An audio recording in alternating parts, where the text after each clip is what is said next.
I am Luciana Hartwin. Welcome to the Temple of Bastet.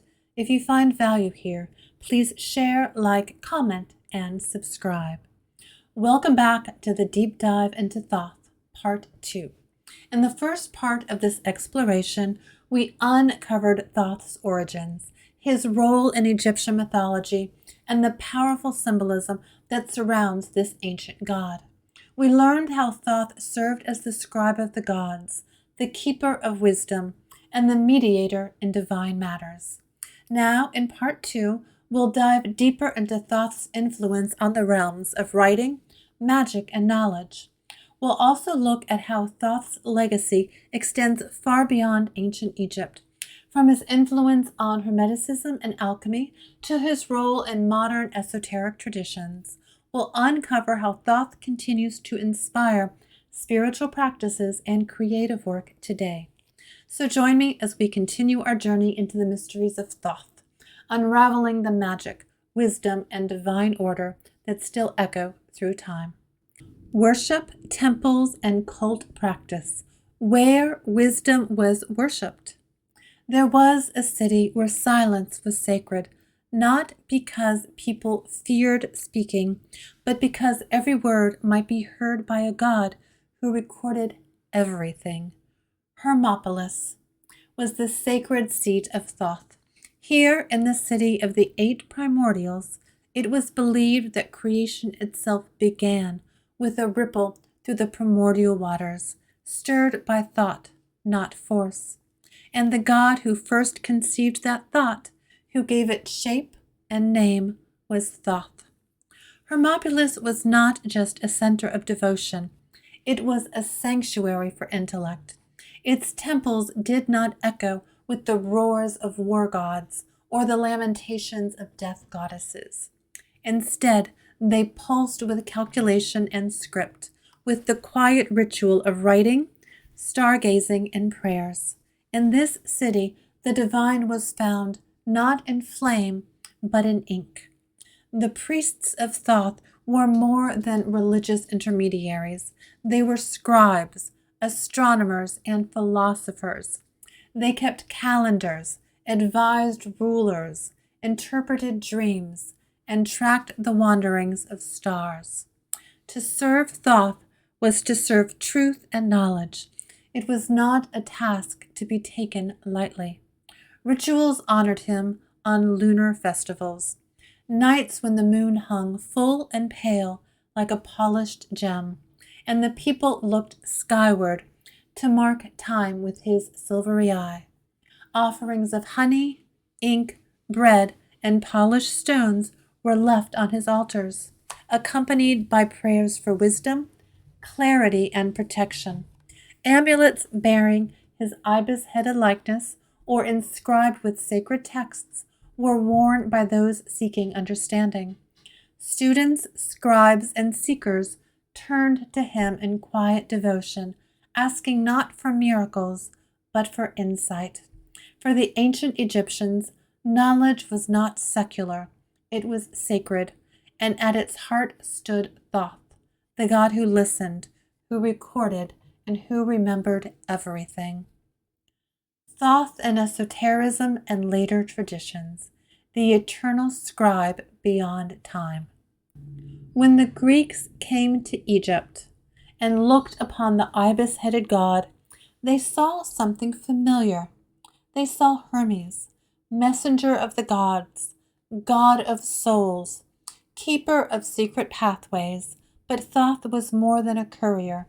He was a creator of language itself. And so the Greeks, in awe, gave him a new name, thrice-headed Hermes, a figure not of myth alone, but of divine wisdom incarnate.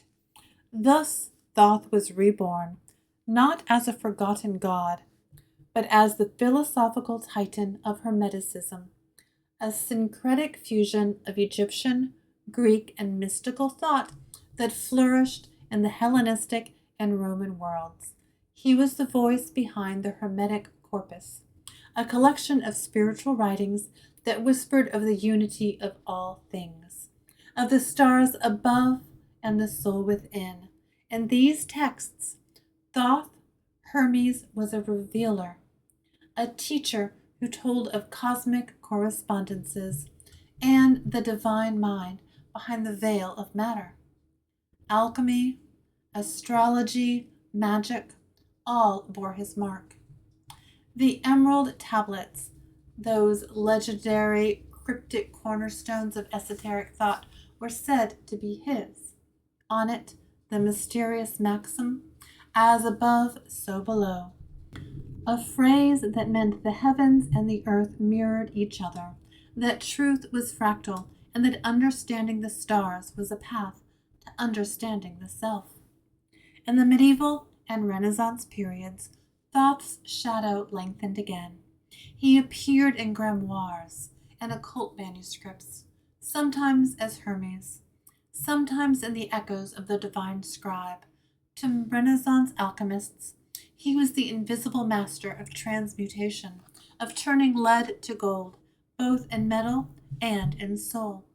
The modern occult revival of the 19th and 20th centuries resurrected him once more. Aleister Crowley's Thoth Tarot, rich with symbolism and archetype, invoked his name, not lightly. For Crowley and his followers, Thoth was the cipher for the universal mind, the source of gnosis, the sacred pattern behind all things.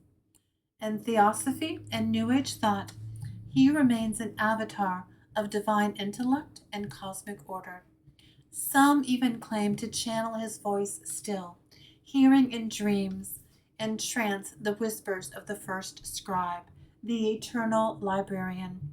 Thoth endures, not as dogma, but as a metaphor, as a god of knowing, a keeper of mysteries, a reminder that wisdom, once written, never truly dies. It waits, quiet, until we are ready to read it. Thoth and the contemporary seeker, the sacred scribe within. To walk with Thoth today is not to build a temple of stone, but one of silence and reflection. In a world deafened by noise and haste, the figure of Thoth, scribe of the gods, speaker of wisdom, balancer of truth, emerges not as a forgotten deity, but as a vital archetype for those who seek clarity, meaning, and mindful expression. To embody Thoth's values is to move through the world with integrity. It means pausing before you speak, choosing your words as if they might be etched in eternity. It means pursuing knowledge not as conquest, but as communion with self, with others, with the cosmos.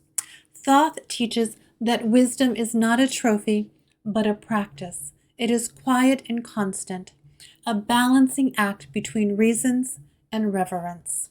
As an archetype, Thoth speaks to all sacred scribes, spiritual scholars, and lifelong learners. He is the God who writes even as the world unravels, trusting that truth, when held with compassion, can still bring order to chaos. For artists, seekers, and mystics, he is the voice that says, write, study, remember. Even now, especially now, it matters. Rituals inspired by Thoth often center on the moon, his silver eye in the sky, journaling under the full moon, setting intentions at the new moon. These are acts of sacred reflection. Writing becomes not just catharsis, but invocation.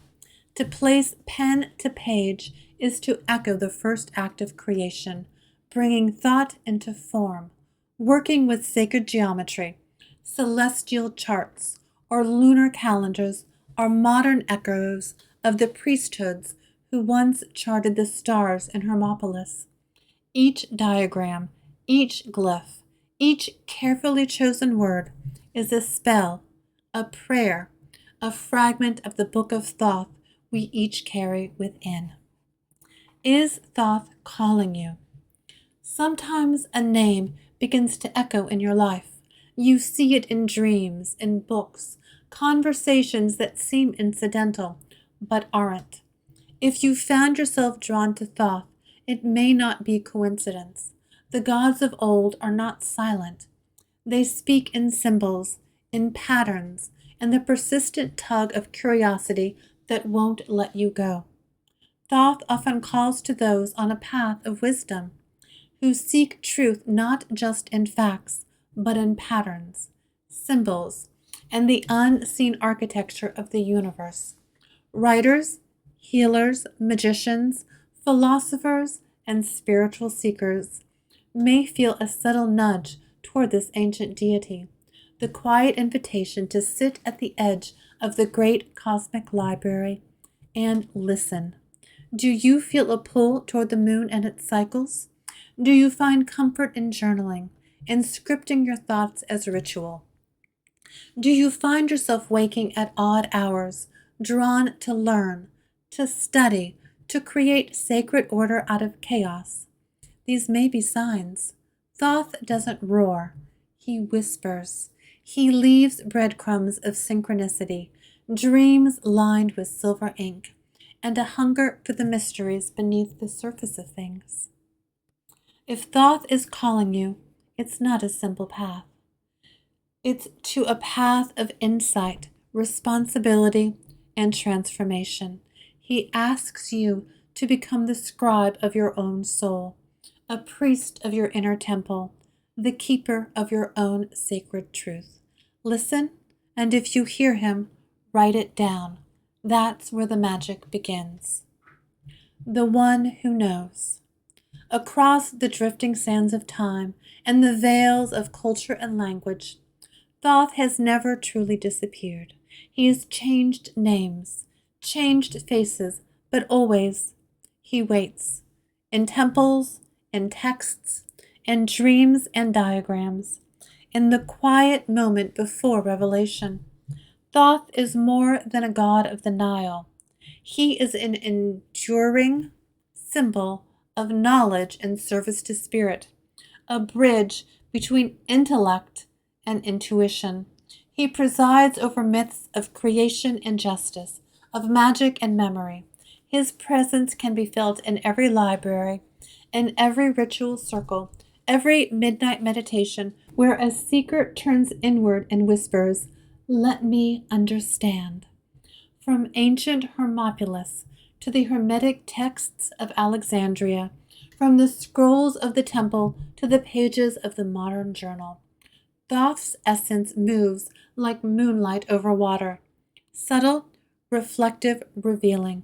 He reminds us that true wisdom does not shout, it listens. It asks questions. It writes things down so they will not be lost. He is the scribe at the end of all things and at the beginning. To embrace Thoth today is to honor the sacred within the intellectual, the ritual within the creative, and the divine spark that comes when we align ourselves with truth. It is to remember that the universe is written in symbols, and we are here to read them, and perhaps, if we are brave enough, to write some of our own. If you found value here, please share, like, comment, and subscribe. I am Luciana Hartwin. Thank you for joining me today here in the Temple of Bastet.